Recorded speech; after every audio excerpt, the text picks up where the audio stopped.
Je vous salue dans le précieux nom de notre Seigneur et Sauveur Rédempteur Jésus-Christ, qui n'est pas un Européen, c'est un Hébreu, descendant des Hébreux. Voilà, c'est comme ça. Aucun de ces apôtres n'était européen. Moi-même, souvent, je m'étonne quand on dit l'Occident chrétien. Non, le christianisme a commencé en Orient. C'est en Orient que ça a commencé. C'est en Orient que ça a commencé. Et il y avait de fortes communautés chrétiennes en Orient, malheureusement. Ce que les musulmans appelaient les djihad, etc., ont balayé la foi de ces gens-là. Regardez par exemple l'église syriaque. C'est l'église qui continue d'utiliser comme langue liturgique l'araméen, c'est-à-dire la langue que notre Seigneur Jésus-Christ parlait sur terre. Il y a les chrétiens chaldéens, il y a les maronites qui sont très nombreux au Liban. Le christianisme a commencé au Moyen-Orient. Ça n'a pas commencé en Europe. Arrêtez de nous fatiguer avec ces histoires de l'Occident chrétien, l'Occident chrétien. Non, non, non. D'ailleurs, quand ils ont fait leur croisade, ils sont venus massacrer les chrétiens d'Orient. C'est vraiment malheureux. Alors, ce dont je voudrais parler, c'est que assez souvent, dans l'Ancien Testament, il y a des mauvaises traductions, Il y a de mauvaises traductions dans l'Ancien Testament. Certains chrétiens peuvent s'en étonner parce qu'eux, ils pensent que tout ce qui est dans la Bible là, est vrai et que ça vient de Dieu. Attention. Même la révélation de Dieu là, ça passe par un homme qui est faible, qui peut même quelquefois refuser. On a vu, comment on appelle même celui-là, son nom, j'oublie, ce prophète-là, qui refusait d'aller à Ninive. Qui refusait d'aller à Ninive pour porter la parole du Seigneur. Il ne voulait pas. Donc il faut comprendre que quelquefois les choses, les prophètes, ils transmettent la parole avec leur faiblesse. Donc il faut savoir ça. Transmettre la parole avec leur faiblesse. Et puis comment est-ce que ça a été écrit? C'est le scribe Esdras. C'est lui qui a écrit l'Ancien Testament tel que vous le voyez. Et c'était quoi? C'était après la captivité à Babylone. Quand, 600 ans avant Jésus-Christ, Nabuchodonosor, le roi de Babylone, est venu conquérir le royaume de Juda.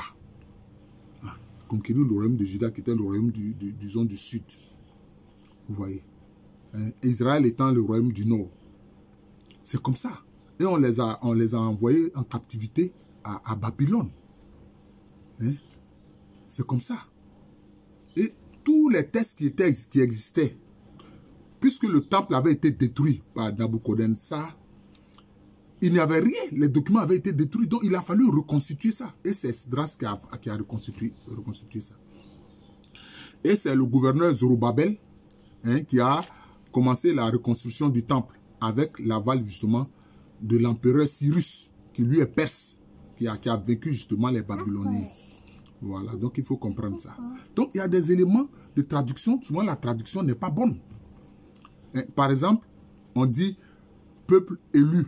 On dit les Hébreux, les Juifs, entre guillemets, c'est le peuple élu. Non, ce n'est pas ce qui est écrit.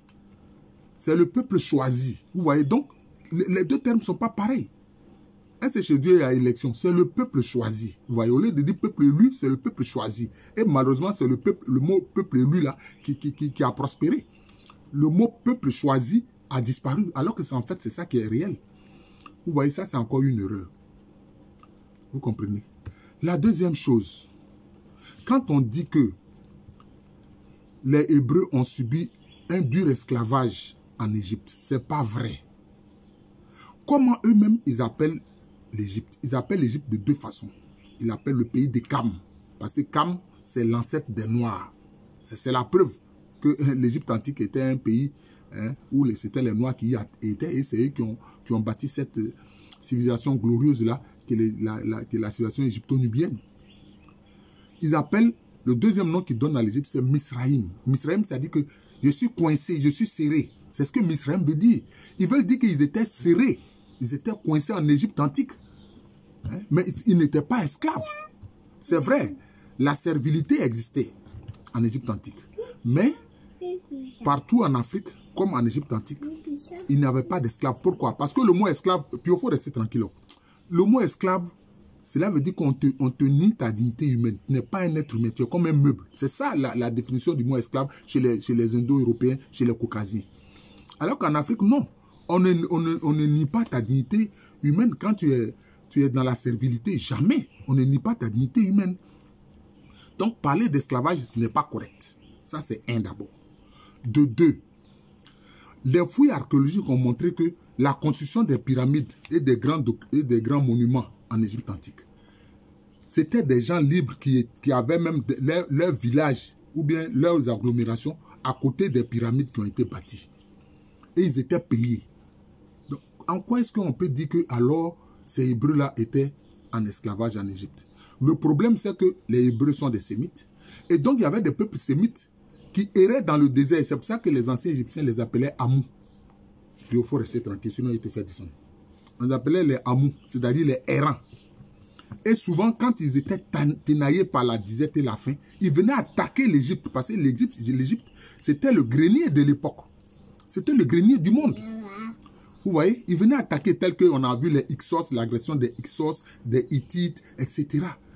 Et puis maintenant, beaucoup plus tard, l'agression des choses des Perses avec Cambyse. Vous voyez. Voilà, le prophète Jonas, voilà, il refusait d'aller à Ninive. Il refusait d'aller à Ninive pour aller transmettre le message de Dieu. Donc, le message de Dieu, ça passe par un homme. Donc, vous voyez, il dit qu'ils étaient serrés, ils étaient coincés parce que les anciens Égyptiens n'avaient pas une bonne opinion de ces peuples sémites-là.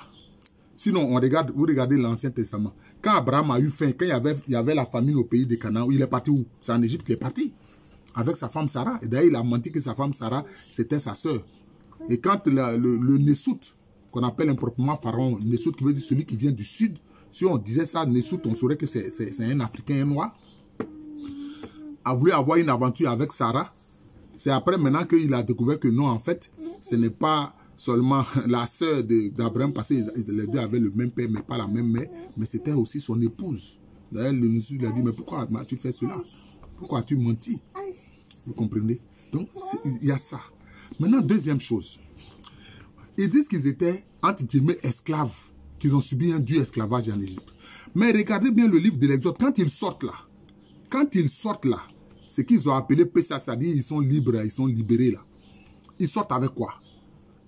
Avec de nombreux moutons, de nombreuses chèvres, hein? des génisses, etc. C'est-à-dire qu'un cheptel important. Moi, je vous pose la question.